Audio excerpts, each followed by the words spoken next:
साथ उच्चारण करेंगे। ओ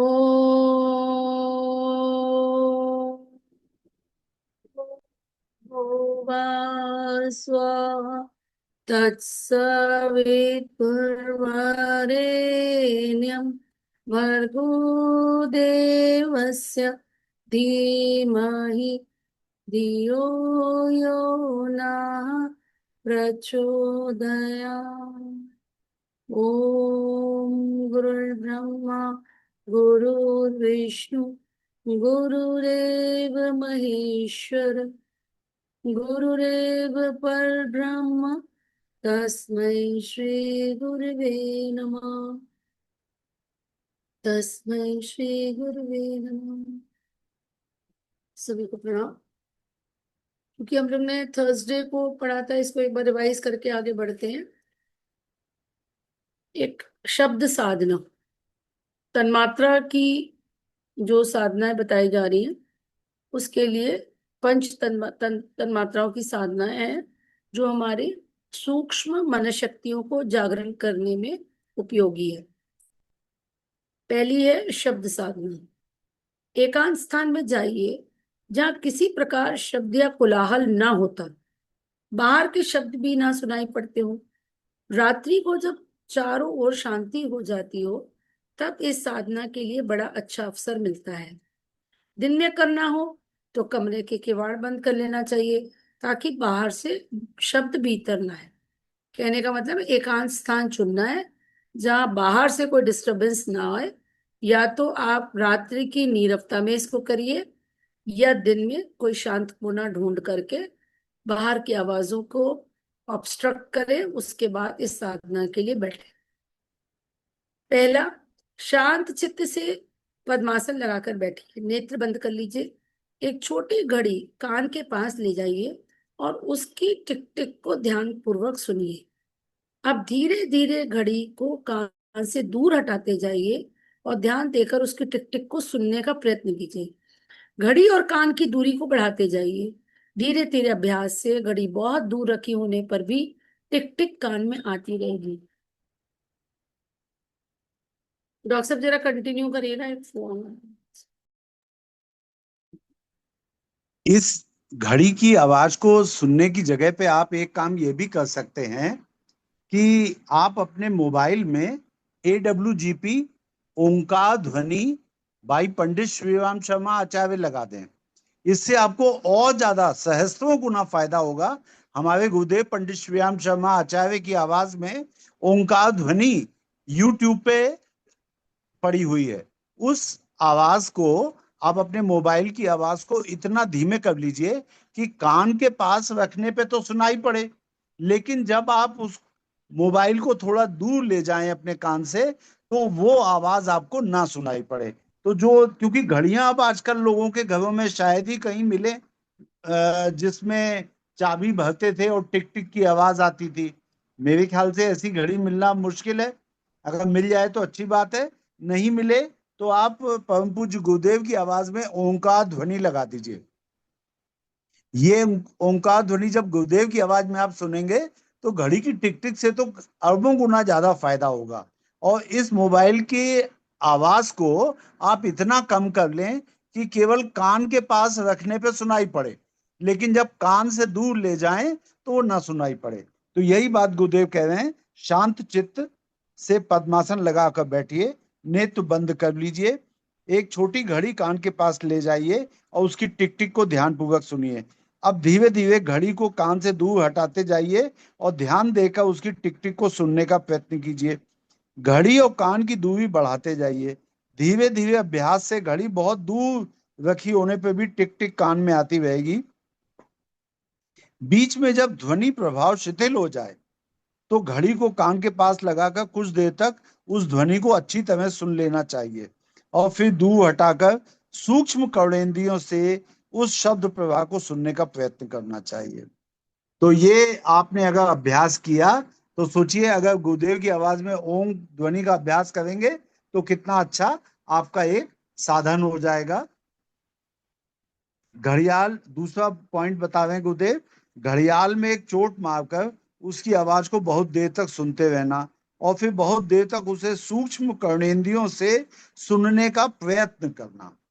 एक घड़ियाल ले लीजिए, घंटा घड़ियाल एक ले लीजिए, लकड़ी की हथौड़ी से उसमें एक चोट मारिए। जब आप उसमें चोट मारेंगे तो आवाज आएगी, वो आवाज धीरे धीरे कम होती जाती है। घड़ियाल में एक चोट मारकर उसकी आवाज को बहुत देर तक सुनते रहना, फिर बहुत देर तक उसे सूक्ष्म कर्णेंद्रियों से सुनने का प्रयत्न करना। जब पूर्व ध्यान शिथिल हो जाए तो फिर घड़ियाल में हथौड़ी मारकर फिर उस ध्यान को ताजा कर लेना। इसी साधना को मुष्टि योग नाम से योग ग्रंथों में वर्णन है। किसी झरने के निकट या नहर की झील के निकट जाइए, जहां प्रपात मतलब होता है झरना, ऊंचाई से पानी अगर गिर रहा हो तो वो झरने की आवाज हो रही हो। शांत चित्त से इस शब्द प्रवाह को कुछ देर सुनते रहिए, फिर कानों को उंगली डालकर बंद कर लीजिए और सूक्ष्म कर्णेंद्रिय द्वारा उस ध्वनि को सुनिए। बीच में जब वो शब्द सुनाई देना बंद हो जाए, शब्द शिथिल हो जाए, यानी शब्द मंद हो जाए, तो उंगली ढीली करके उसे फिर से सुनिए और कान बंद करके फिर उसी प्रकार ध्यान द्वारा ध्वनि ग्रहण कीजिए। इसके लिए आप एक काम और कर सकते हैं। रात में सोने से पहले अगर आप पंखा फुल स्पीड पे चलाएं तो पंखे से भी एक आवाज आती है, उस आवाज को आप सुनने की कोशिश करें। फिर कान के छेद को उंगलियों से बंद कर लें, आवाज बंद हो जाएगी, लेकिन सूक्ष्म कर्णेंद्रियों से सुनने की कोशिश करिए। इसी तरह से जैसे ही आवाज इतनी धीमी हो जाए कि आपको सुनाई ना पड़े, तो फिर से कान से उंगली हटा लीजिए, आवाज सुनिए, फिर उसे कान ढक दीजिए, कान को बंद करिए, फिर से आवाज सूक्ष्म कर्णेंद्रियों के द्वारा सुनने की कोशिश करें। ये एक शब्द साधना हो गई। इन शब्द साधनाओं में लगे रहने से मन एकाग्र होता है, साथ ही सूक्ष्म कर्णेंद्रिय जागृत होती है, जिनके कारण दूर बैठकर बात करने वाले लोगों के शब्द सूक्ष्म कर्णेंद्रियों में आ जाते हैं। मुझे याद आता है, बहुत साल पहले मैंने पढ़ा था, एक जैन साधु थे, उन्होंने एक साधना करी। उन्होंने साधना ये करी कि 70 दिनों तक उन्होंने पानी के अलावा कुछ नहीं खाया। इतने दिनों तक उन्होंने पानी के अलावा कुछ नहीं लिया तो उनके शरीर का वजन कम हो गया। और वो, अच्छा, जब आप कुछ खाएंगे पिएंगे नहीं तो आपके शरीर में काम करने की शक्ति थोड़ी धीरे धीरे कम होती जाती है। तो वो एक स्थान पर बैठ करके साधना करते रहते थे, अपना मंत्र जाप करते होंगे और साथ में केवल पानी पीते थे। लेकिन उसके बाद उन्होंने बताया कि मेरी सूक्ष्म कर्णेंद्रिय की शक्ति इतनी बढ़ गई कि बहुत दूर बैठे लोग जो बात करते थे वो भी मुझे सुनाई पड़ जाती थी। तो इन शब्द साधनाओं में लगे रहने से मन एकाग्र होता है, साथ ही सूक्ष्म कर्णेंद्रिय जागृत होती है, जिनके कारण दूर बैठकर बात करने वाले लोगों के शब्द सूक्ष्म कर्णेंद्रिय में आ जाते हैं। सुदूर हो रही गुप्त वार्ताओं का अभ्यास हो जाता है। देश विदेश में हुए नृत्य, गीत, वाद्य आदि की ध्वनि तरंगें कानों में आकर चित्त को उल्लास और आनंद से भर देती हैं। आगे चलकर यही साधना कर्ण पिशाचनी सिद्धि के रूप में प्रकट होती है। ये कर्ण पिशाचनी सिद्धि क्या है? अगर आपको दूर बैठे लोगों की आवाज सुनाई पड़ जाए, इतनी दूर जो कि सामान्यतः नहीं सुनाई पड़ती है, तो इसे कर्ण पिशाचनी सिद्धि का नाम दिया जा सकता है। कहाँ क्या हो रहा है, किसके मन में क्या विचार उठ रहा है, किसकी वैखरी मध्यमा पश्यंती और परावाणियां क्या क्या कर रही हैं, भविष्य में क्या होने वाला है, आदि बातों को कोई शक्ति सूक्ष्म कर्णेंद्रियों में आकर इस प्रकार कह जाती है, मानो कोई अदृश्य प्राणी कान पर मुंह रखकर सारी बात कह रहा है। इस सफलता को कर्ण पिशाचनी सिद्धि कहते हैं। आजकल आप लोगों ने एक बहुत प्रसिद्ध व्यक्तित्व का नाम सुना होगा, बागेश्वर धाम वाले बाबा जी हैं जो, ये अक्सर आपने देखा होगा कि वो एक बहुत बड़े मीटिंग करते हैं और लोगों की बातें बता देते हैं। ये जो किसी की भी मन की बात बता देना है, ये कर्ण पिशाचनी सिद्धि का ही एक रूप है। अब दूसरा आता है, ये जो तन्मात्रा थी शब्द साधना, ये तन्मात्रा जो है कान के मानसिक शक्तियों को जागृत करती है। दूसरी साधना हो गई रूप साधना। डॉक्टर साहब, ये जो ऊपर वाली हम लोगों ने अभी अभी पढ़ी हाँ, शब्द की, और इसमें एक शब्द आया कि सूक्ष्म कर्ण इंद्रिय, एक बार आपने पहले भी ये बताया था कि हाँ, जैसे हम लोग श्वास की साधना करते हैं सोहम की, तो नॉर्मली जो नाक से हम लोग ब्रीथ लेते हैं, आपने उसमें कहा। जो आवाज आती है, उसमें जो आवाज आती है सो और हम, वो आवाज एक्चुअली नहीं सुननी है। वो सुन रहे हैं हम, अच्छी बात है, शुरुआत में सुन लें। लेकिन साधना जो है सोहम साधना, वो सूक्ष्म कर्णेंद्रिय की साधना है। उसमें जो आवाज सुनी जाएगी वो सूक्ष्म कर्णेंद्रिय में सुनी जाएगी। और जब वो सूक्ष्म कर्णेंद्रिय आपकी जागृत हो जाएगी, तो आप निश्चित जानिए वो आवाज जो आपको सोहम की सुनाई देगी, सांस लेने की आवाज सुनाई देगी, फिर आपको किसी की आवश्यकता नहीं होगी कि कोई आपको आके बताए कि देखो ये आवाज सूक्ष्म कर्णेंद्रिय की है। वो आवाज इतनी क्लियर, इतनी तेज, इतनी लाउड होगी कि आपको किसी की गाइडेंस की आवश्यकता नहीं है। आवश्यकता है केवल अपने चिंतन, चरित्र और व्यवहार को सुधारने की, अपने गुण, कर्म और स्वभाव को परिष्कृत करने की, उसको जिससे कि उसको जागृत और अनुभव करने की, जैसे अभी जो कुछ भी सुनते हैं वो तो ये स्कूल। कानों के माध्यम से फिजिकल में हो गया, हाँ, स्कूल में। यानी हाँ, कि सूक्ष्म कर्ण इंद्रिय ये फिजिकल वो कान वाली नहीं है, आप ये बता रहे हैं। नहीं नहीं नहीं, वो सूक्ष्म कर्णेंद्रिय आपके सूक्ष्म शरीर में स्थित है। मैंने सुनी है ये आवाजें, इसलिए मैं आपसे कह रहा हूं। वो जी आप। बिल्कुल आपको किसी की गाइडेंस की जरूरत नहीं पड़ेगी, वो सब आपको तुरंत समझ में आ जाएगा। ये आवाज सूक्ष्म कर्णेंद्रिय में आ रही है, ये अलग तरह की आवाज है, बिल्कुल क्लियर। ठीक है। ऐसे गुरुदेव ने जो मानसिक ये जो हमारा मनोमय कोश है, इसकी शक्तियों के बारे में जब लिखा है गुरुदेव ने, तो उन्होंने सबसे पहले यही बताने की कोशिश की है मनोमय कोश में, कि आप जब मनोमय कोश का अनावरण करते हैं, तो मनोमय कोश का जो अनावरण होता है वो आपकी मानसिक शक्तियों का जागरण करता है। तो हमें उसके बारे में मोटी मोटी बातें जान लेनी चाहिए। ये मोटी मोटी बातें क्या हैं? पहली बात तो ये कि मन बहुत चंचल है और वासना में है। इस मन को कंट्रोल करने के लिए हमें जो मन की प्रेरक शक्ति है, इसको थोड़ा सा कंट्रोल करना पड़ेगा। और मैंने आपसे कहा था गीता के अध्याय 6 को आप पढ़ें, तो आपको अर्जुन के प्रश्न और भगवान श्री कृष्ण के उत्तर मिलेंगे। अर्जुन का प्रश्न है कि मन बड़ा चंचल है कृष्ण, इसको हम कैसे कंट्रोल करें? उन्होंने कहा अभ्यास और वैराग्य से। वैराग्य का एक्चुअल मतलब होता है राग से मुक्ति।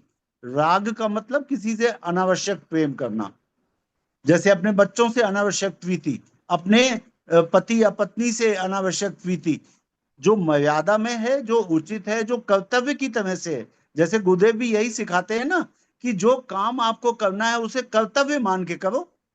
बच्चों का लालन पालन कर्तव्य मान के करो। उनसे हम मोह करते हैं, हमारे बच्चे हैं, हमें पालना है, ऐसे अगर मोह के द्वारा आप अपने व्यवहार को गाइड करेंगे, तो वो कर्म का बंधन बनेगा। और जब उसमें कर्तव्य का भान आ जाएगा तो कर्म का बंधन नहीं बनेगा। बच्चे ने कुछ गलत किया, आपने थप्पड़ मार दिया, उस कर्तव्य के द्वारा प्रेरित होकर के, क्योंकि आप पिता हैं, उनको गलत काम से रोकना आपकी जिम्मेदारी है। तो उसको, बच्चे को मारना या बच्चे को अनुशासित करने का जो प्रयत्न है, वो कर्म का बंधन नहीं बनेगा, क्योंकि आप कर्तव्य की भावना से हैं। तो वही बात गुरुदेव कह रहे हैं, जो हमारी मानसिक शक्तियां हैं, इनको कंट्रोल करना है। जैसे पातंजलि ऋषि ने भी अपने योग में कहा है, पातंजलि योग में, योग चित्त वृत्ति निरोधा। चित्त की वृत्तियों का निरोध करने का नाम ही योग है।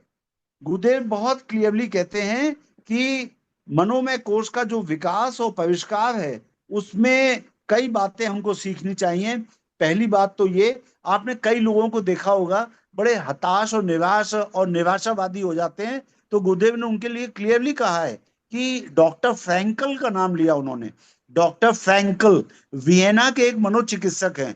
तो उन्होंने बहुत सारे डिप्रेशन के पेशेंट्स का इलाज किया, और उन्होंने कहा कि जिस व्यक्ति को अपने जीवन का लक्ष्य, अपने जीवन का अर्थ नहीं समझ में आएगा, मैं जीवन किस लिए धारण किए हूं, मेरे जीवन का लक्ष्य क्या है, मैं क्या करूं, हमारे जीवन की सार्थकता क्या है, तो वो आदमी रोगग्रस्त हो जाएगा, उसको शारीरिक बीमारियां लग जाएंगी, उसका मन डिप्रेस्ड रहेगा, उसे संसार में कोई भी काम करने का कुछ भी औचित्य समझ में नहीं आएगा। तो मनोमय कोश के परिष्कार का मतलब है अपने जीवन की सार्थकता, अपने जीवन के लक्ष्य का बोध, जिसके कारण आप प्रफुल्लित मन से काम कर सके। मनोमय कोश का ये एक्चुअल अर्थ बताया गुरुदेव ने। गुरुदेव कहते हैं कि मनोमय कोश की जो साधना है वो आप ये समझ लीजिए कि मनोमय कोश की साधना के द्वारा आपके संकल्प मजबूत होते हैं और एक साधनात्मक जीवन आप जीते हैं, संयमित जीवन जीते हैं और एक शक्तिशाली व्यक्तित्व बनते हैं। जो शक्तिशाली होगा वो विनम्र होता है, दृढ़ होता है, और जो शक्तिशाली नहीं होता वो बात बात में गुस्सा करता है, झगड़े करता है। और गुरुदेव यहां तक कहते हैं कि मनोमय कोश की जागृति जो है वो आज्ञा चक्र पे ध्यान लगा के। क्यों? क्योंकि मस्तिष्क जो है वो मनोमय कोश का एक तरह से केंद्र है, और आज्ञा चक्र पे जब आप ध्यान लगाते हैं तो गुरुदेव कहते हैं जैसे आपने बहुत ऊंची ऊंची बिल्डिंग पे एक चीज लगी हुई देखी होगी, तड़ित चालक। तड़ित चालक जो कि आकाश में कभी अगर बिजली गिरे तो तड़ित चालक में होकर के अर्थ में चली जाए, बिल्डिंग को नुकसान ना पहुंचाए। तो वैसे ही गुरुदेव कहते हैं आज्ञा चक्र जो है हमारी दोनों नेत्रों के बीच में भ्रुकुटी में होता है, और जब आपने आज्ञा चक्र पे सब लोग अपनी उंगली फैलाएं तो वहां पे उनको एक हड्डी का उभार महसूस होगा। ये हड्डी का उभार, गुरुदेव ने इस हड्डी का नाम ग्लैबुला रखा है। इंग्लिश में दोनों आंखों के बीच में जो भ्रू मध्य होता है इसको ग्लैबुला कहते हैं। गुरुदेव ने इस हड्डी को कहा कि जो ग्लैबुला का उभाव है, इसको तुलना की गुरुदेव ने तड़ित चालक से। गुरुदेव ने इसकी तुलना करी ट्रांजिस्टर के एंटीना से, कि मनोमय कोश की शक्तियों को आकर्षित करने का काम ये तीसरा नेत्र जो कर रहा है, आज्ञा चक्र जो कर रहा है, वहां पर ये तड़ित चालक की तरह से ये ग्लैबुला की हड्डी का उभाव है, और इसका सीधा कनेक्शन मस्तिष्क के अंदर तृतीय नेत्र से अर्थात आज्ञा चक्र से।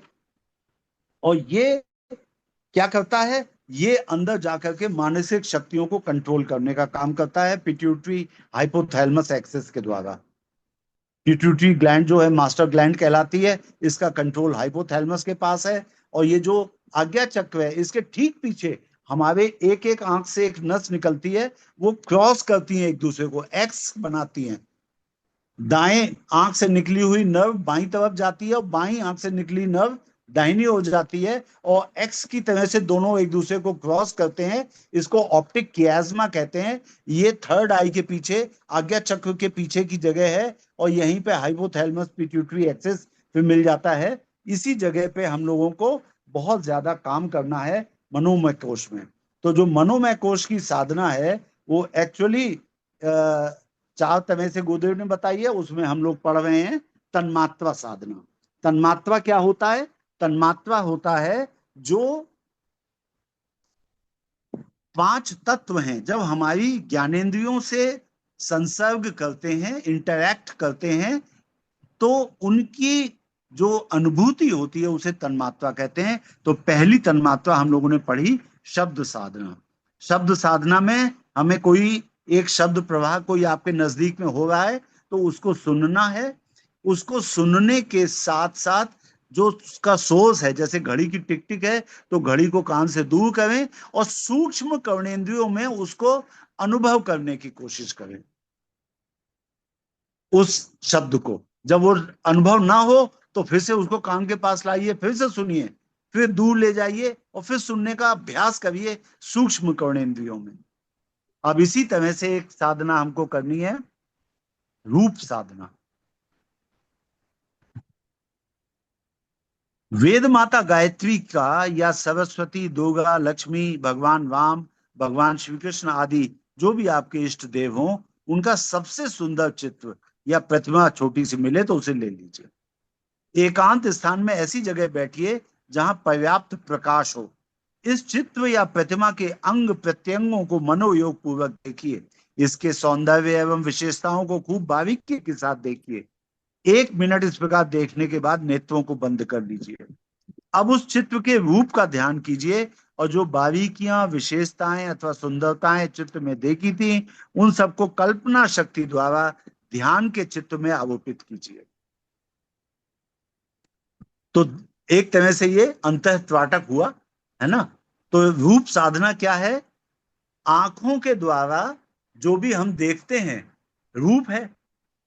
तो आंखों में अग्नि तत्व की ज्ञानेंद्रिय क्या है? आंख। तब अभी इससे अभी हम देख, आपने ये कहा कि ये अंतः त्राटक हुआ, एक तरह से तो हम लोग मोमबत्ती की लौ को देख के और आंखें बंद करके विजुलाइज करते हैं, तो जो हाँ, विजुलाइज करना वो भी अंतः त्राटक ही हो गया फिर।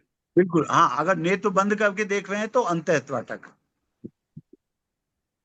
लेकिन आप सोचिए, मोमबत्ती की लौ में या तो आप बहुत ही उच्च स्तर की ज्ञान का एप्लीकेशन करके ये सोचें कि जैसे मोमबत्ती की लौ ऊपर उठ रही है, उसी तरह से हमारे मन में भी ज्ञान की एक लौ उठे, उसी को देखने का प्रयास करें और उस प्रकाश का ज्ञान के प्रकाश से कंपैरिजन करें, उस प्रकाश का अपने हृदय आकाश में स्थित होने का अनुभव करें।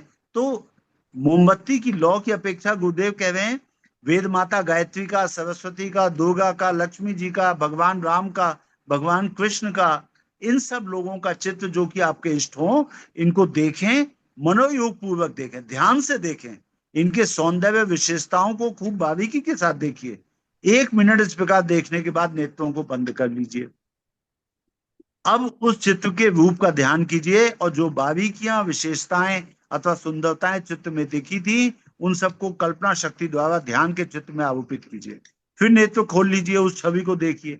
ध्यान के साथ साथ ओम मंत्र जपते रहिए। इस प्रकार बार बार करने से वह रूप मन में बस जाएगा। उसका दिव्य नेत्रों से दर्शन करते हुए बड़ा आनंद आएगा। यानी अभी तक जो आप चित्र देख देख के आंखें बंद करके उसे देखने की कोशिश कर रहे थे, अब ये गुरुदेव कह रहे हैं कि अब उसको अंतःकरण के नेत्रों से, सूक्ष्म नेत्रों से देखने की कोशिश कीजिए। दिव्य नेत्रों से आपने अगर दर्शन कर लिया तो बहुत आनंद आएगा। धीरे धीरे इस चित्र की मुखाकृति बदलती मालूम देगी। हंसती, मुस्कुराती, नाराज होती, उपेक्षा करती हुई भावभंगी दिखाई देगी।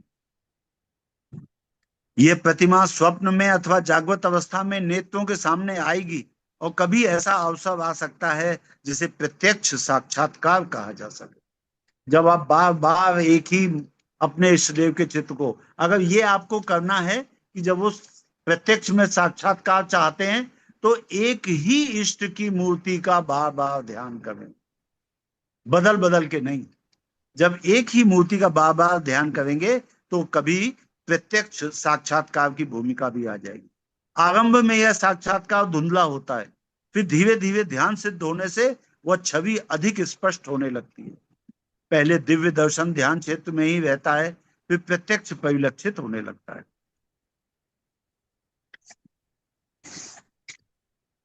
दूसरा पॉइंट बता रहे हैं गुरुदेव रूप साधना में, किसी मनुष्य के रूप का ध्यान जिन भावनाओं के साथ प्रबल मनोयोग पूर्वक किया जाएगा, उन भावनाओं के अनुरूप उस व्यक्ति पर प्रभाव पड़ेगा।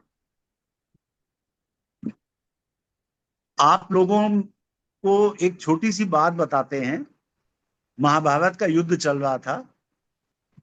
भगवान श्री कृष्ण नित्य यज्ञ करते थे और फिर थोड़ी देर ध्यान करते थे।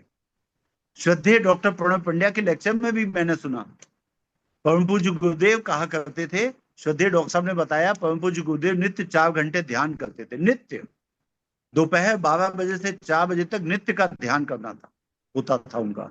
वो 4 घंटे का इतना प्रगाढ़ ध्यान होता था गुरुदेव का। श्रद्धेय डॉक्टर प्रणव पंड्या ने उनसे एक बार पूछा, आप ये नित्य ध्यान क्यों करते हैं? तो उन्होंने कहा, ये जो मैं नित्य ध्यान करता हूं, इससे जो ऊर्जा मिलती है, उस ऊर्जा से मैं अपने संपूर्ण गायत्री परिवार के शिष्यों का पेट पालता हूं। अर्थात अपने संपूर्ण गायत्री परिवार के शिष्यों की आध्यात्मिक उन्नति, मानसिक बल, आत्मबल और जो भी दुर्भाग्य उनके पास आवा होता है उसको रोकने की जो शक्ति चाहिए, वो इस ध्यान से उनको मिलती है गुरुदेव। तो गुरुदेव कहा करते थे, मैं अपने इस नित्य के 4 घंटे के ध्यान से अपने गायत्री परिवार के शिष्यों का पेट पालता हूं। वैसे ही भगवान श्री कृष्ण से एक बार पांडवों ने पूछा कि आप नित्य ध्यान करते हैं, किसका? आप तो स्वयं परमात्मा हैं, आप किसका ध्यान करते हैं? तो उन्होंने कहा मैं अपने भक्तों का ध्यान करता हूं। जब कोई उच्च स्तर की आध्यात्मिक विभूति अगर आपका ध्यान करने लगेगी तो आपको जो लाभ प्राप्त होगा वो असंख्य गुना होगा।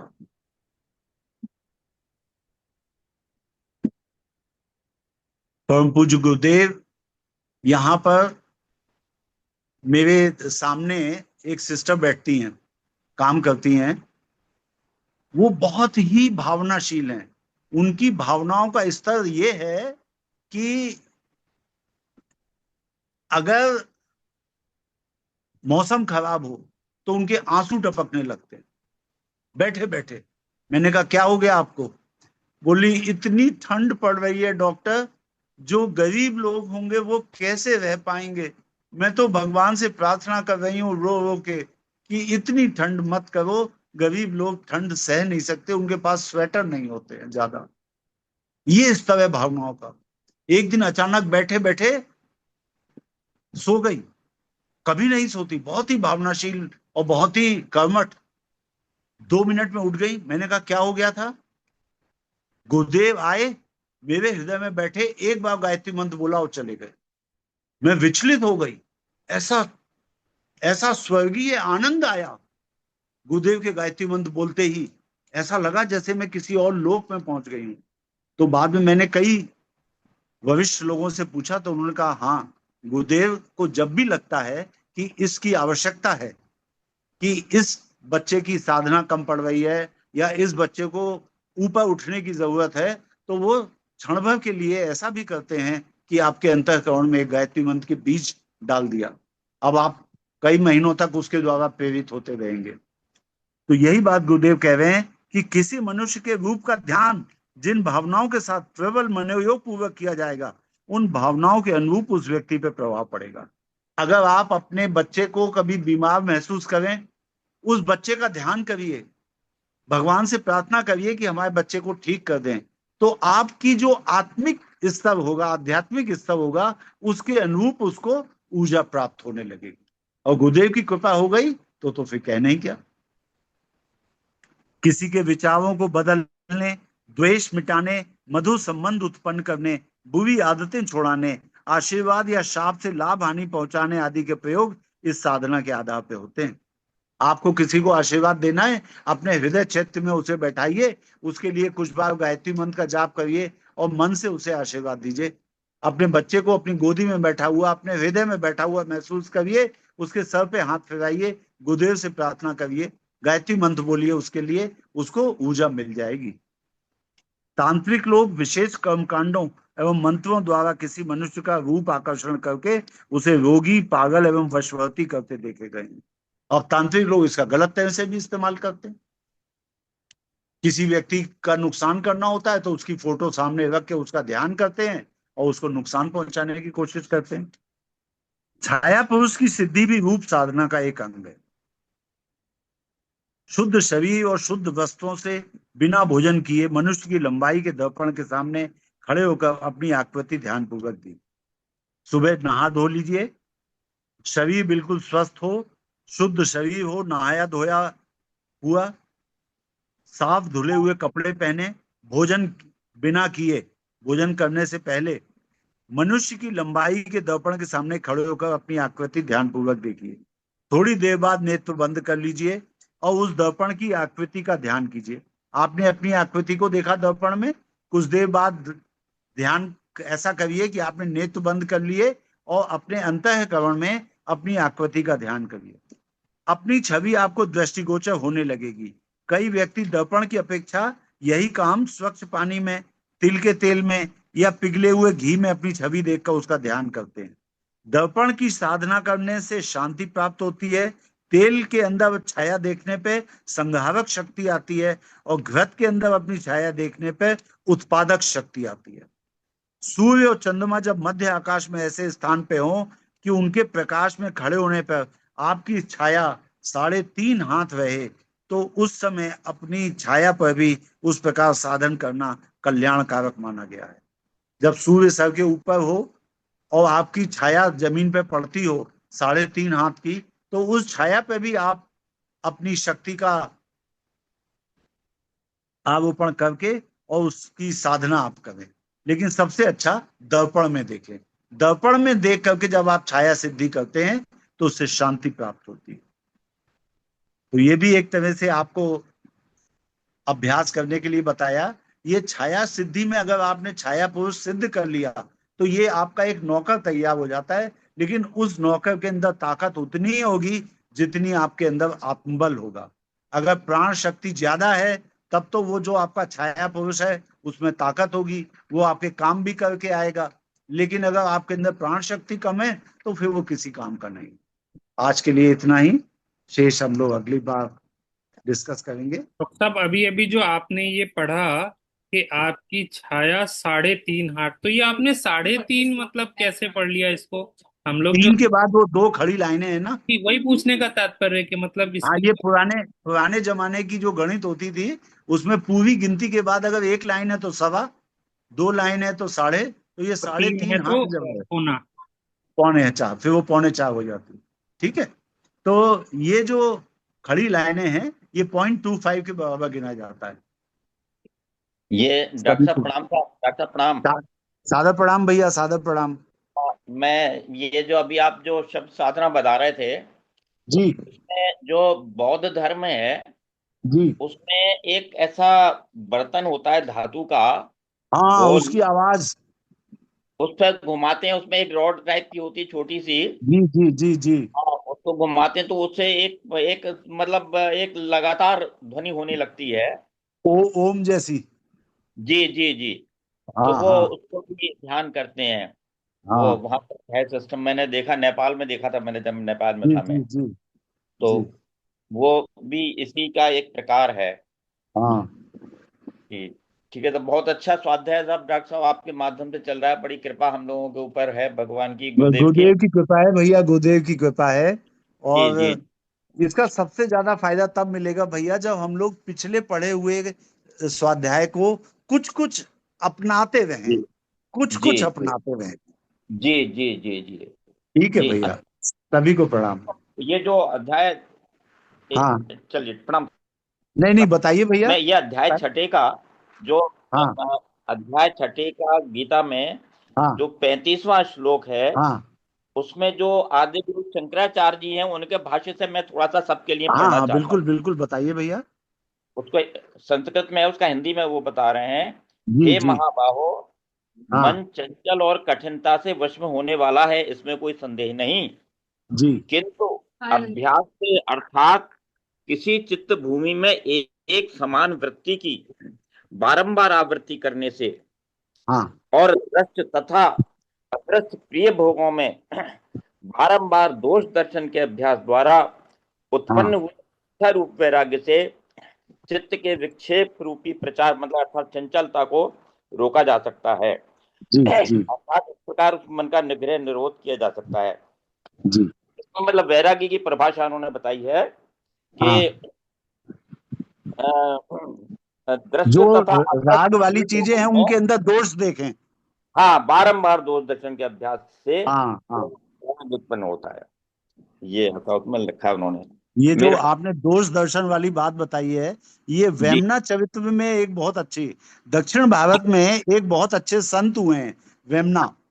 तो जी जब वो बचपन में थे, मतलब जवान लड़के थे, तो जी उनके माता पिता की डेथ हो गई। माता पिता बहुत रईस थे, बहुत अमीर, बहुत पैसा छोड़ के गए उनके लिए। इतना पैसा छोड़ के गए कि वो तो बिल्कुल अय्याशी में डूब गए। जी स्त्रियों के पास जाने लगे, पैसा लुटाने लगे घर का। उनकी एक भाभी भी थी, बड़े भाई की पत्नी। वो बहुत परम साध्वी और परम सुशिक्षित। उसके जी मन में बड़ा दुख हुआ कि मेरा पति का छोटा भाई इतने बुरी संगति में पड़ता जा रहा है।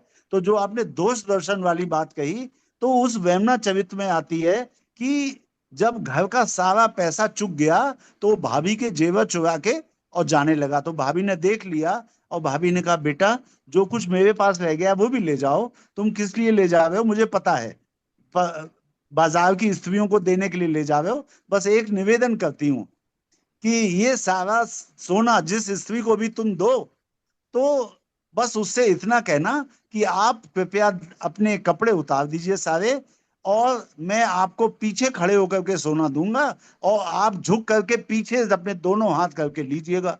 और वो भाभी उनकी माँ काली की उपासना करने बैठ गई कि माँ, इनको जिस चीज में भी इतना राग है उसमें इतना दोष दिखाओ कि इनके मन में वितृष्णा भर जाए, इनके जी मन में बिल्कुल ऐसी गंदगी भर जाए कि ये हमेशा के लिए त्याग दें उसे।